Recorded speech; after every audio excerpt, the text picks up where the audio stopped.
Welcome to the Business Growth Spotlight, where we talk with business leaders from all over the world to share their insights and expertise so we can all grow together. I'm excited to have you joining us. And if you're new to the podcast, welcome.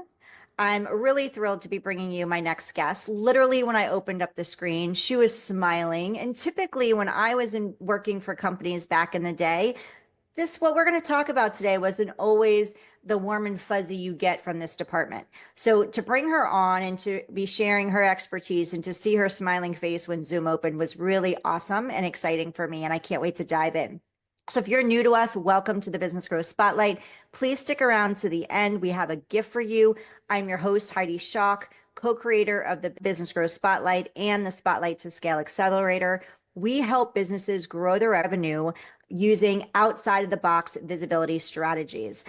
Without further ado, I'm excited to be introducing you to Jenny Morehead with Flex HR. So welcome, Jenny, to the podcast. Thanks so much for having me. It's great to be with you today. I am really looking forward to our conversations. Jenny, can you share with us a little bit about yourself, your company, and your role within the company? Sure. So I come from a sales and marketing background. I started out in sales for a media company and I was promoted pretty early on to lead that kind of the sales unit within the media company. And then I struck out on my own in 2010 and did a small marketing company that I sold in 2020.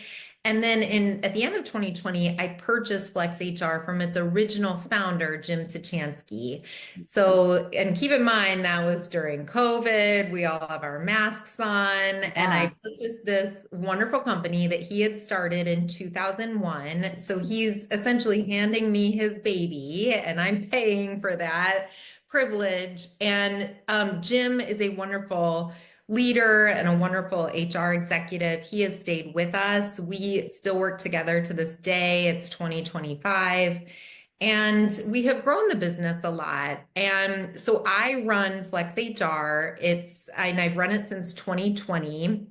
Flex HR is an HR payroll, benefits, recruitment, outsourcing company. I think you can really bridge that under HR outsourcing, HR consulting. And so it's really a wonderful place for companies to come, companies that are smaller, so between 2 and 100 employees. And they may not have the budget for a full-time professional in their HR department, but they still need really good advice. And so they come to us for fractional support. So they get an HR manager who does the day-to-day HR administration, a payroll manager to do the day-to-day payroll administration. They could get a fractional recruiter from us, a fractional high-level HR consultant who, functions as a fractional CHRO or HR director. They get a, fractional benefits manager to jump in and help during open enrollment. So it's really valuable, I think, for businesses, especially in that size. Mhm. Can you share with us, like you went from marketing, so you were in sales and then marketing. What inspired you or prompted you to move into this space of more HR? I think, and we kind of were talking about this a little bit before we jumped on here. In my corporate experiences, I felt in certain cases that HR was done poorly. And I think there's a joke where how do you spell HR? You spell it NO, and I felt like it wasn't done very well. And so I felt like there was a huge opportunity to take a sales mindset, a marketing mindset, and bring it to the world of human resources. Human resources is always shifting like any other industry. There's new technology every day. There are new laws every day. There are, evolving changes. It's like that in every industry. HR is no different. But we take in our company a very proactive and spirit of service mindset to what we do in the HR field. And that is very different than a lot of corporate HR departments. And it makes it a challenge for us to find great people who are of that same mindset or who, are kind of intrigued by us and want to learn the way that we do it. But I think we've had a lot of success with it. And I think there was a lot of inertia in 2020 when I was looking at businesses to acquire. And this was a really interesting business. HR outsourcing was on the rise. And so I thought it was an interesting opportunity where I could take my specific skill set, which was more sales and marketing. I was coming into a business that was already functioning well and doing a great job with their clients. Jim Sachansky was a wonderful subject matter expert in the HR field. So I knew I had that. And then we also have other wonderful subject matter experts within our group. And so I knew that, I could take that sales and marketing approach and tweak it some and, we could grow that way. And that's what's happened. I'm very excited to say that's what's happened. Yeah, it sounds like you all were kind of pioneers in your space as far as that fractional type of method, because now you're hearing more fractional CEOs, fractional CMOs, fractional, CFOs and things like that. You weren't hearing that just a few years ago as much, and you all started back, you said 2001, am I correct? Yes, Yeah. that's absolutely to Jim's credit. Absolutely. Back in 2001. And I think he came up against a bigger barrier where companies are like, oh, I would love to do it, but everyone's in the office. And that barrier really came down in 2020, where it wasn't quite as necessary to have someone in the office because maybe they're working hybrid, maybe they're working all remotely. Maybe they are working in office and it just doesn't matter anymore. We can set up virtual office hours and, find ways to connect in alternatively. Yeah. So you've pivoted yourself, and a lot of the conversations I've been having lately on this podcast, especially recently, have been around pivots. And a lot of people get fearful when it comes to pivoting and making a change and going, "Oh no, should I be doing this?" So you've seen a lot of pivots in your life, and you've likely seen a lot of pivots in the HR landscape. Was there a moment when you had to pivot the business model or your service offerings? And if you did, what led to your decision and what did you learn from it? I think there have been subtle pivots absolutely along the way since acquiring it in 2020. I always want to be mindful of the trends in the HR space and what's about to happen, what is happening. And then, coming upon that from a demand aspect. So I'm a selling CEO. I have a wonderful colleague who also takes sales calls. But I will always take some amount of sales calls because of how that keeps me in the pulse of what's being demanded, right? We get people every day coming to our website, filling out an inquiry form for their particular pain point. And so that pain point shifts. I think if you were looking at it back 10 years ago in 2015, a pain point was, oh, I got to get my employee files all digitized. That we don't hear that at all in 2025. If you had staked your business on digitizing employee files, that's done. We're over that. I think if we were going back from a marketing perspective to companies in 2000 or 2005, it was I need a website. That's all done. That's here and now. So you always have to be thinking about what the demand is and what the clients out there want. And I think being in sales allows me to really understand that very deeply. If I take a few calls and I'm kind of hearing, time after time, oh, we got to get this, and we don't have that with a particular professional, I'm going to go out and recruit for that professional pretty quickly. Okay. Well, many businesses, and I feel this, I was the same, I'm the same way, or was the same way because, just coming up in the corporate space, I was an employee for many years before I launched my business. So many businesses see HR as a back office function. How can organizations reframe HR as a strategic driver of growth? Because at the end of the day, that's their big goal. Yeah, absolutely. HR is a huge part of it because the people in their company are usually a very important part of what they do, So I think it's really important. Now, the professional who's with them representing HR also needs to be very forward thinking and needs to understand, the business strategy portion and where HR comes into play. But if you think about even just the employee handbook exercise, there's a lot that crosses over, right? Yes, a paid time off policy is primarily an HR policy, But that crosses over into business strategy. How can we afford to have people out for X number of weeks? Do we want to give floating holidays? But is that okay with the managers who might be running an assembly line or the vet clinic that's seeing animals? So there's a lot to consider, not only from just a pure HR policy standpoint, also incorporating state laws for leaves of absence, but then incorporating into the business strategy. When can we have people leave? Can we have people leave? What is our turnover like? How much can we afford to, let them take time off? Or if they're quitting because they're not getting enough time off, we should know that.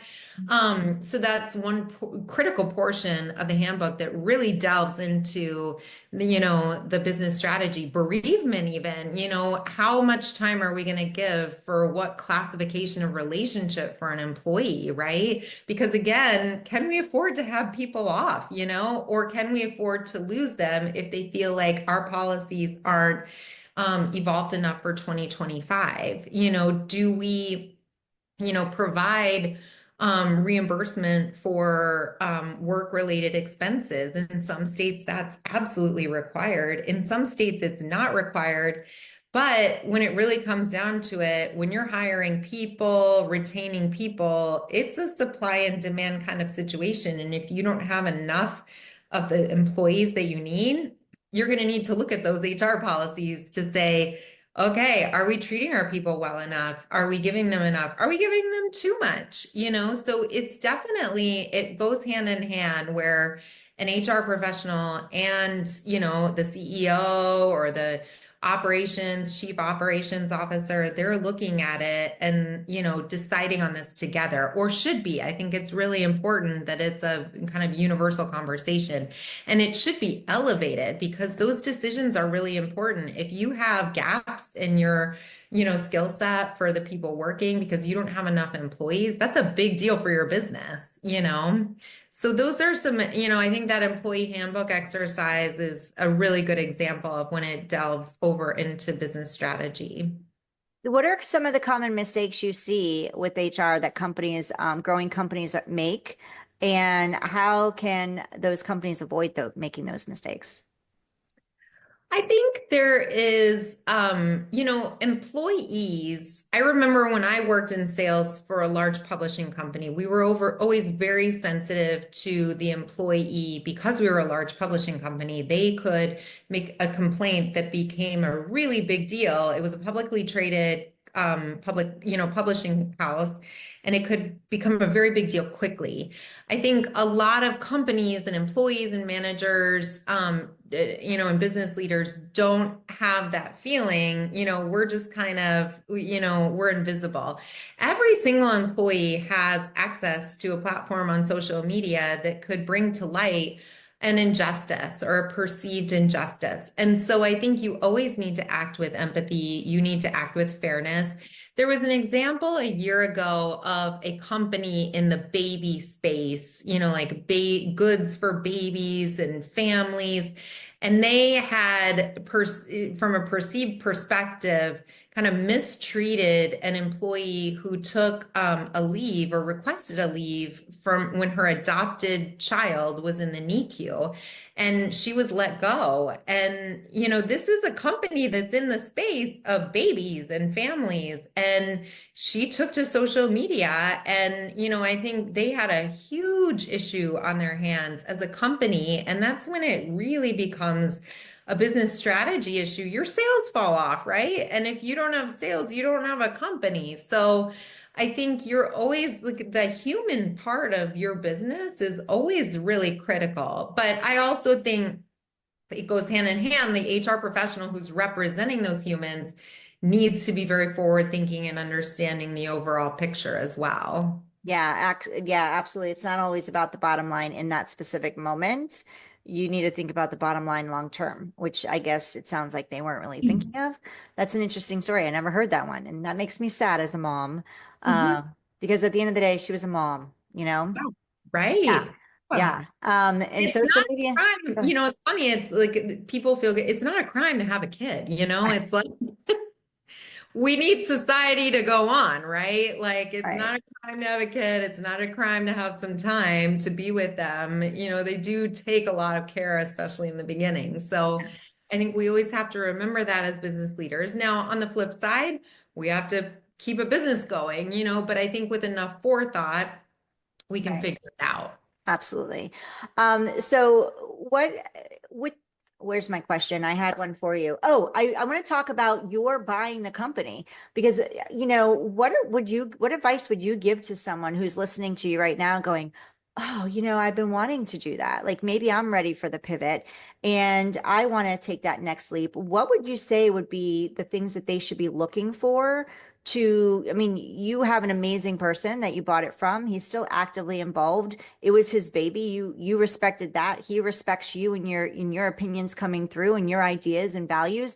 So what would you say to people? What advice would you give when making a good decision in order to take that leap? Sure, it's a good question. It's always fun to talk about. I think there's a lot of luck that can come into play there. I was very lucky to come across Jim's path and Flex HR's path. And at the beginning of buying a business, especially just as an individual, right? And you're going up against a lot of competition. Private equity professionals are paid crazy amounts of money to find great businesses, great small businesses that they usually roll up, package up, and sell, right? So you are going against a ton of competition. But, there are websites to go to, Biz Buy Sell, or, you can Google all kinds of things. And on the outset, these businesses are represented almost like what you would see a house for sale. It's a pretty quick synopsis of the business, what it does, the revenue, the net income, the price for purchasing that business. The process of buying a business compared to the process of buying a house is different, very different. But it starts very similarly. You're talking to the business owner, you're talking to a broker, usually that's representing that business owner. Sometimes you yourself have a broker, a buy side broker, and you're talking with that sell side broker and the seller. And, I think it's very simplistic, but very hard advice to follow. You have to trust the person you're buying it from, right? Because you're at the end of the day, on the day that you close, sending a lot of money to that person's bank account and to the broker.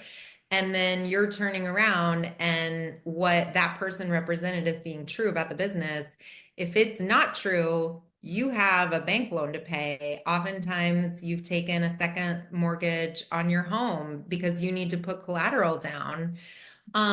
So it's a lot of trust that you need to have in that person. And so I think for those who've recruited people, recruited employees, you kind of know what those intangibles that you're looking for. I really appreciated in Jim that he had been in the business for a while. It wasn't kind of a knee-jerk reaction. I started this a couple years ago. I want to get out. He had, come and started Flex HR and had a lot of passion for it, started it in 2001. And then, I think wanted to take some chips off the table at a certain age, kind of what some might consider a retirement age. Jim has not slowed down, but, what some might consider a retirement age. That was also appealing to me because I knew then he wouldn't turn around and pull all the clients into a different business, Mhm. and compete with me. So there's a lot that you need to consider when you are buying a business and the risk that you're taking, just as if you were starting a business on your own. There's a lot of risk that you're taking there as well. Yeah. So, when that transaction closes, it's your deal, right? And so you have a large loan to the bank usually, and you have to make sure that revenue that was supposed to be coming in is still coming in. You have to, represent to your clients that it's a different owner now. How do they feel about that? How do the employees feel about it? I knew going into it that there's some employee turnover that happens pretty quickly after a sale happens. That's usually will happen because they had bought in a gym and all of a sudden here's this Jenny from Chicago. They were all in Atlanta. And so there were three people who quit in the first 4 weeks, which for a company with 13 people, that was really hard. That was a hard January for me, January 2021. Even though I knew it, to go through it and to feel it was tough. We recovered. It was fine. And you just kind of rally the people who stay around you. And it was also hard. I couldn't ask them to be in person. They weren't essential workers. There were still massive mask mandates. I would have been flying in and requiring them to come meet with me. It didn't sit right with me. So I didn't even meet them in person until April. The deal closed in December. That was just kind of the timing. It was strange timing. So those are some of the things that you go through when you buy that business. And I think it's important not to make any knee-jerk moves. I think it's important to just kind of make subtle tweaks along the way. Jim was also really open about, it's your turn now, Right. Yeah. and it was very special of him to be like that. He always has been. Yeah. So for the people listening, leaders like the CEOs, founders, who is your ideal client? Who do you support with your services? Oh, it's a company between 2 and 100 employees, usually professional services, but we work with nonprofits, we work with um, schools, we work with churches, but a lot of professional services, law firms, banks, medical offices, fintech, small software companies. We work with a lot of companies that have come from overseas to set up a small group of employees in the US. We work with companies based in Ireland, UK, Singapore, China, Italy, all over the board. So I want to switch a little bit to growth because you've done a lot. You've worked in sales, marketing, now you're running Flex HR, head of CEO of the company. What have been some challenges you've experienced over the years, over the last, especially with since taking over buying Flex HR? What have been some of your challenges in your growth and how did you overcome them? I know you shared the employee challenges and that Yeah. transition, but were there some other ones that you faced as far as your growth over the last few years? I think there was a moment later in 2021 when our consulting business was growing so much. And so it was a challenge to get more HR consultants, and to find them and to vet them and make sure they were doing the work that I wanted them to do, but in our way, a proactive way. So that was certainly challenging. I think in 2021, I would say through 2023, the salaries increased a ton for HR and payroll professionals, 25 to 30%. That's a killer for businesses. It's not like the prices I got to charge clients could increase 25 to 30%. They couldn't. So that was very, very tricky to figure that out and to understand how we could do that. I bought the business with certain inputs and primary among those inputs are salaries for your people. We're business services. We don't have, goods that cost money. It's all people. So when those salaries go up so much and when, the salaries go up for the employees coming in, it's not like I can pay that brand new employee 25% more and not pay the people who've been doing good work for us. Yeah. So that was a huge business strategy piece to figure out. It was also really hard to find people in general, 2021 through 2023. There was a lot of upheaval. There was a lot of job hopping around. I see it all the time in resumes. I don't know what happened in this period where it was just like pop, bop, bop, bop, bop, and that's a killer. We want our people to be with us a long time. We treat them well, we pay them well. We want them to be with our clients for a long time. So we had to kind of exclude all job hopping. And it makes me so sad. I hear in colleges that some professors are telling their students, you should plan to, hop in and out every 2 or 3 years of a job. And that's not how you make a career. Your career is made by endearing yourself to your boss, endearing yourself to mentors within the organization. I think internal promotions showing that that's huge. And when you're hopping around, you don't get the benefit of that. Now, certainly, I wouldn't say can we expect that people would stay with us for 40 years? No. However, I think for like a nice 5 or 10 year stretch where we equally provide them with opportunities and they provide a lot of input to our clients and the business that we do. I think that's important. So that was certainly a challenge. I think when I acquired the business, we only offered 6 paid holidays, and that just was not going to cut it for the recruitment we needed to do. We currently offer 12 paid holidays. We offer a really nice PTO plan. We offer, reimbursement for work expenses. We came up with a policy to help with tuition or education reimbursement. So there were a lot of, we have a wellness coach now that works with our employees. So there were a lot of bells and whistles that we needed to bring to the table, but that costs money. And so, it's a lot of sales required to then fund all of that in a short period of time. So that was challenging. That was hard. And then we grew, at the time when I acquired the company, 13 employees, 6 consultants. Now we have 27 employees and about Wow. 35 consultants. And Wow. so, it's still small, but it's, thinking about our growth and how does everyone have a voice and are they a part of it? And, I've gotten to promote, and it's the best thing as a manager or a leader to be able to promote people from within or to see them at one level and see them growing. And I've gotten to see that in a short period of time. And that's my favorite part of it. Yeah. I think that's a really gratifying part of the work. Well, I mean, that's a lot of growth in a short amount of time. Mhm. I love when these like companies like you're like, well, we're still small. That's a lot of growth over the past few years since you've taken over. So congratulations. That's amazing.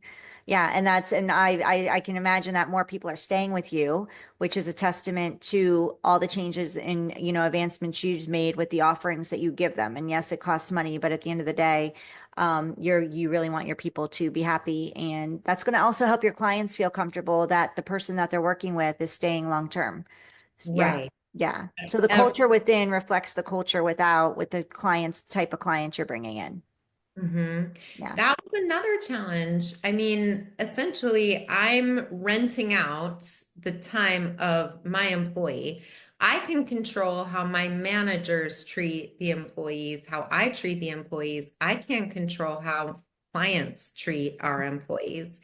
And that was a challenge in my second month of owning the company. Our biggest client was a chronic mistreater of my employees and went out way outside the scope of what they were supposed to be doing, kind of guilted them into doing way too much. And we want to over deliver to a point, but we can't work our people to the bone and expect them to stay for years and years. So I had to have a really strong stern conversation in my second month with my biggest client to say, if you want them to stay, your HR manager and payroll manager, you got to treat them well. And we need to have some parameters around this. They need to go home, they need to, be at home after work and not have to, we need to have clear office hours. Yeah. And that was hard. That took a lot, because that revenue could have gone away.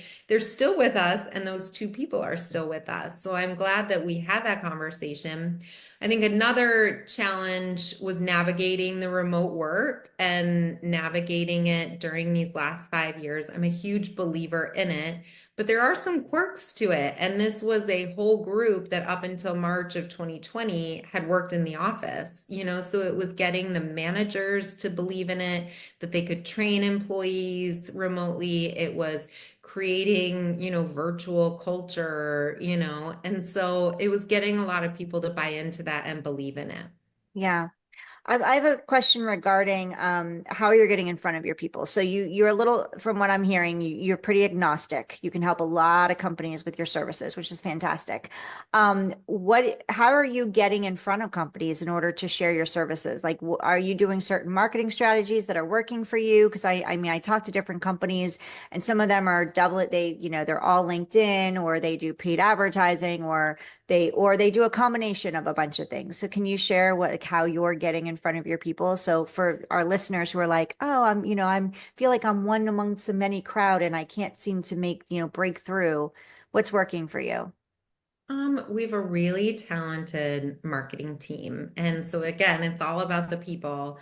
Our VP of marketing is very talented. And we also have a person in charge of our search engine optimization that has believed from the beginning in not cutting corners, not buying into like the fake followers that you could get or spam emailing people. We do things really by the book, and I think we try to put out really creative, interesting, useful content into the world. It's not created by AI. This is content that we create, and put together. And I think we'll stand by that, AI can be wonderful in certain aspects, but it is, all put together for everyone's use. So if you want to be different, I think you have to come up with something different and unique.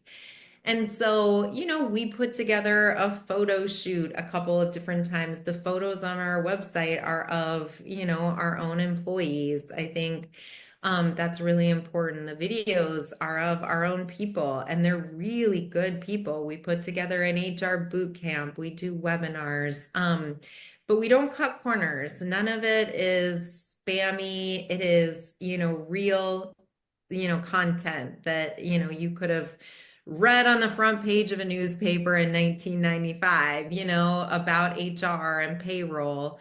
So I think while we want the SEO to be very fruitful and work for us, I don't think that's the end all when we're putting something out into the world. We want it to be good. And it's trends that we see happening. And, we get a lot of people in our organization to be excited about it and, to get behind it. And I think that's important too, is really enabling every person in the organization to have a voice in the organization, or, to contribute in the special ways and talents that they have. And so I think we really get that going from a marketing standpoint as well. You can see the pictures of our people on the website, videos of the people on our website, and it's not just stock photos, for example. Now, that takes some time. Our VP of marketing has been with us since 2013. It's 2025. We weren't able to do that video shoot and photo shoot until 2021, 2022. So it was a lot of time spent for a long while putting out really good articles and well-researched things. So those are some of the things that we do from a marketing perspective to get out there. I think it's also a referral. We get a lot of referrals. We have a lot of partnerships out there, and that's important too. I think it helps. We have people dedicated to sales so that, when that lead, I can't tell you how many times I've put in my information in people's websites to get a demo or to have a sales call, no one follows up, So there's also that, Yeah. and so we have a really talented person who handles our website. And, so I think all of those go out into the world to help us, with the leads. Yeah, I was talking to I've had some salespeople on this, experts on this show and on the podcast, and they've shared literally, they've all said the same. The sooner, if you can get to them in a minute, within a minute of them entering their information, the chance of them working with you goes up like 900%. It's a huge Mhm. amount. So the sooner that you can respond to them, the sooner that you might have a new client, or the more likely that they are to work with you, because they're in the moment, right? We get busy, and a lot of us are squirrely. Like we can go like very, shiny object syndrome. Attention spans are very low. So once somebody puts that information in, inputs it in, hits send, we got to be able to respond as fast as possible. And like you said, there's times, and I know I've been guilty of it. Somebody will send me a message through my website, and I'm like, oh, I didn't get to it, because we're busy. So having that team behind you is really key, and learning how to and knowing when to hire and who you should hire first I think is important too. As far as, and I'm sure you've gone through this, like, okay, what do I need to hand off to make sure that I'm not spending time doing this when somebody is probably better out there doing it than I am? And how can we become more efficient to serve our clients and also create new clients? What are your goals for your growth for 2025 for HR, for Flex HR?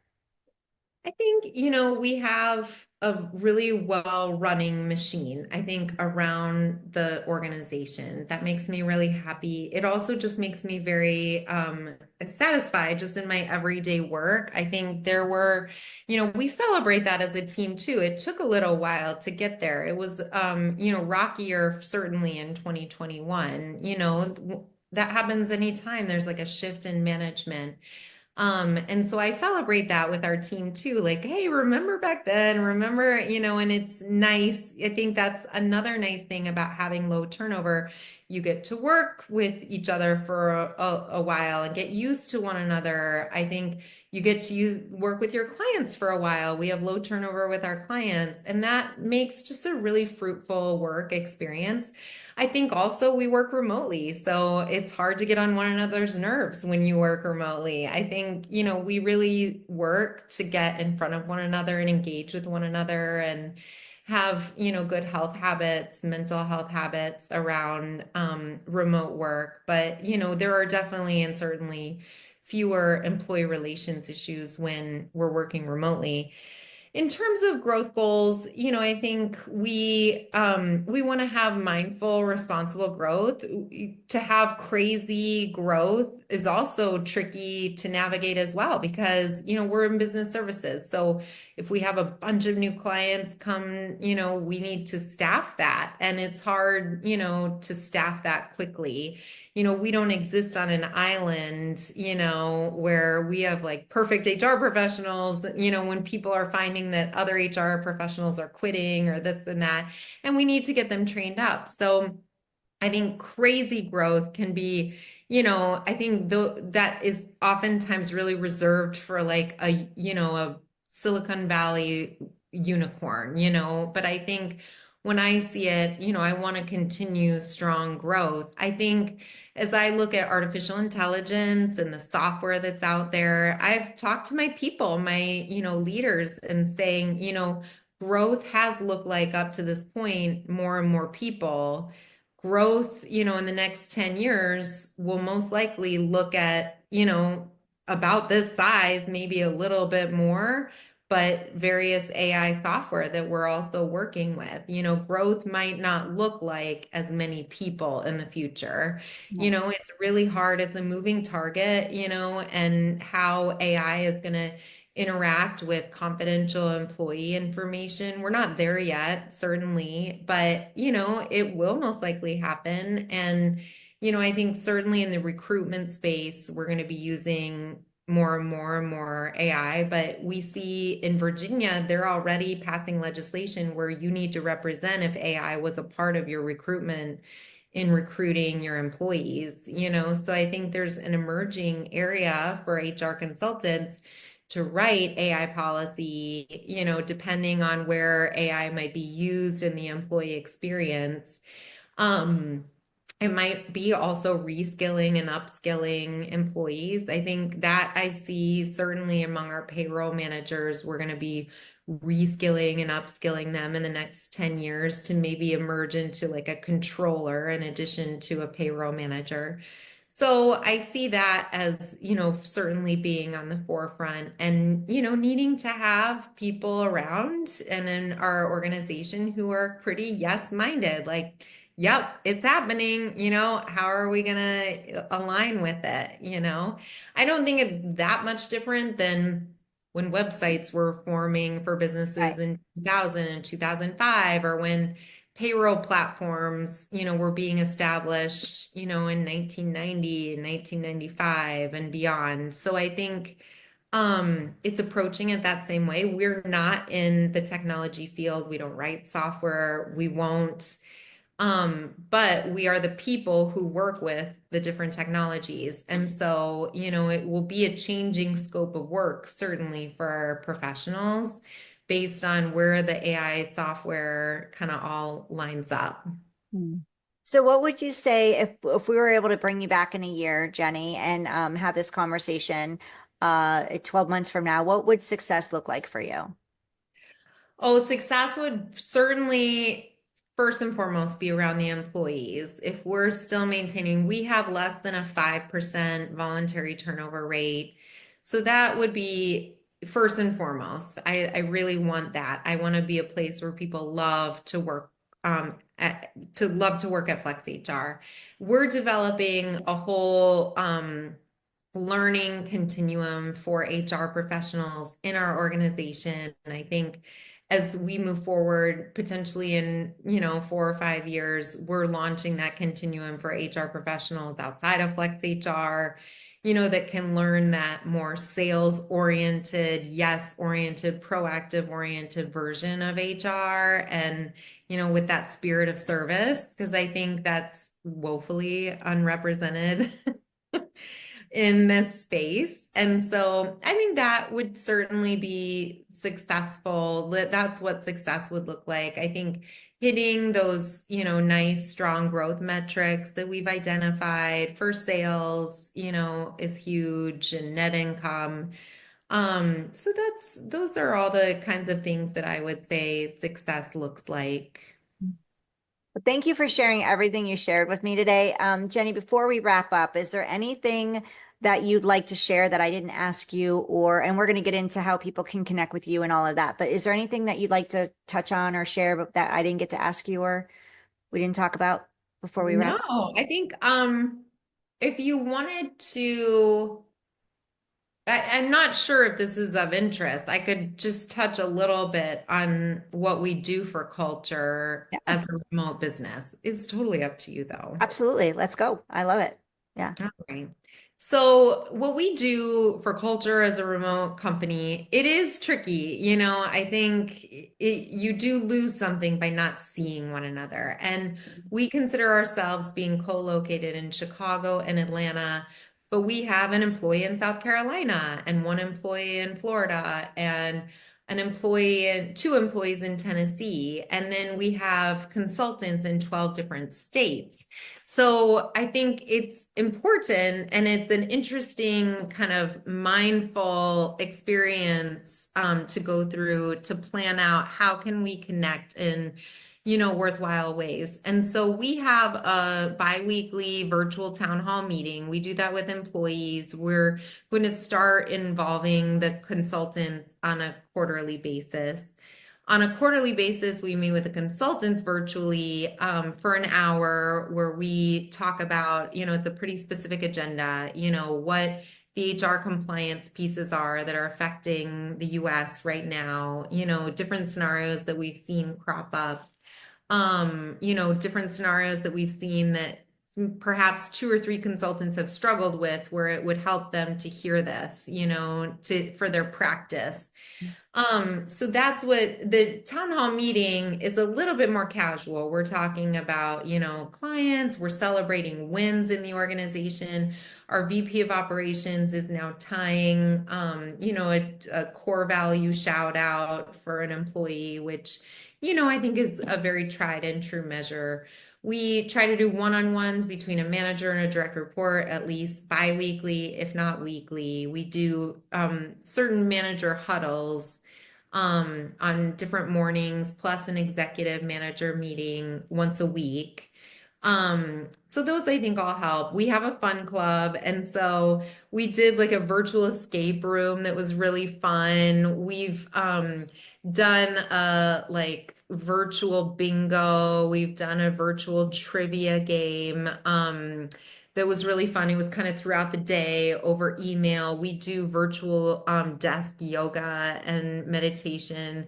Like I mentioned, we have this wonderful wellness coach who works with us each quarter. She'll talk with our employees and consultants about a certain topic centered around usually physical wellness. We're going to climb into mental wellness. And I've also heard that something on the rise that employees are asking their employers for are help in financial wellness, like financial well-being, helping them to plan for the future, retirement planning. We have a really talented financial advisor who will take the calls of any of our employees. We have a 401k through him, and I think that's been really helpful. But I always want to think about how we could do more for them. We do get together in person monthly in Atlanta, monthly in Chicago. Myself and we have two other employees in the Chicago area. We'll fly in a couple of times a year to Atlanta for that experience, that monthly lunch.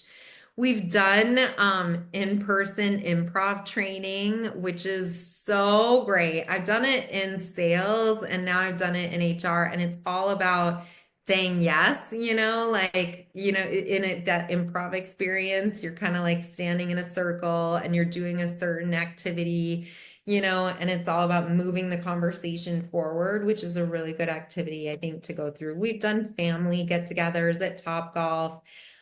We usually have a celebration in December, but I do think usually at a country club, Jim's Country Club, he'll sponsor us in Atlanta. I do think it's so important. I do think the fun is really important because you're expecting people to come to work and do this work. And I think if you're not giving them that fun and that little outlet or that other way to connect with people, especially in a virtual remote setting, they lose interest. It's kind of like I could go anywhere. So I do think it's important to be mindful about that. I agree with you, and I'm gonna ask you, offline, I'm gonna find out who that improv company was because we interviewed one here, and I'm curious if they're the same one. That would be kind of cool. I think it's awesome that you're incorporating fun. I think it's super important. That's one of the words that is part of our brand in our business. And I used to tell when I was coaching before we moved in the done for you services that I used to tell my clients all the time, you need to create fun inside of your business. You need to create fun in your life. And, don't just make it hard every day because this is where you spend most of your time. And especially at work, we spend more time with the people we work with than with our own families most of the days. So if you can't have fun there, then, it's kind of something to look at. So I love that you're doing that. I love the trivia and, the escape room. How cool is that virtually? And I'm sure like what you had said when you started, you were really mostly based in Atlanta because they did come to the office. And now that you're virtual, like now you can expand broader, which actually opens the doors up. And I know I spoke with one company who said he would rather hire further out to get quality people who really love doing what they're doing than hiring in their backyard and they're not really happy doing what they're doing or they're not as good at doing what they're doing. So it kind of opens the door as much as sometimes it's a little harder, it feels like, to connect with people when you're creating those experiences like you're doing and you're Mhm. intentional on it, magic happens, right? And then all the wheels are turning and greased really, really well and running super smoothly. So I think virtual has opened some amazing opportunities for many people and actually allowed businesses to thrive with bringing in the right kind of people that are happy to be there and are really good at what they do. Right. I agree. So how can people connect with you, Jenny, and reach out to you and learn more about Flex HR? Ooh, they can email me, J Morehead, JMorehead at flexhr.com. They could call our main line. They could fill out the inquiry form at flexhr.com, and I'll see and hear all of it. Awesome. I told you during this, so just for you listening, a little behind the scenes, I tell all my guests that I'm always checking my phone to keep us on time, and we are literally at the end of the hour. So we have definitely gone over. So I need to rush this last piece to get Jenny out on time. So if you're listening to us or watching us on YouTube, please hit that subscribe button. I'm going really fast right now. Let Jenny know that you heard her here, saw her, watch the video. Share Jenny and Flex HR with your friends who have businesses, anybody that you think would benefit from their services, or at least learning more about Jenny and Flex HR. Please send them her way. If you're listening to us on your favorite podcast platform, love a 5-star review. That's what we're working so hard for. If you loved it, please hit those 5 stars and leave us a review so we can share Jenny and Flex HR with more people, as well as our amazing guests who are constantly bringing to you to support you in your business growth. I promised you a free gift. If you are looking to grow your visibility and you're doing all the things and you feel like you're throwing spaghetti at the wall, then go grab our Spotlight to Scale blueprint. You can go to spotlighttoscale.com/blueprint and grab it for free and start learning about some outside the box opportunities for you. Jenny, go to flexhr.com, right? Do I have it right? Flexhr.com. Connect with Jenny. We'll have all of her links inside of the show notes, as well as her bio, all the goodness. Make sure you go check her out there. And Jenny, thank you so much for your time. This has been awesome. I Thank love you. it. I love Thanks. HR now. I like it's amazing. So fun. Thank you for listening to us on the Business Growth Spotlight, and we will see you on the next episode.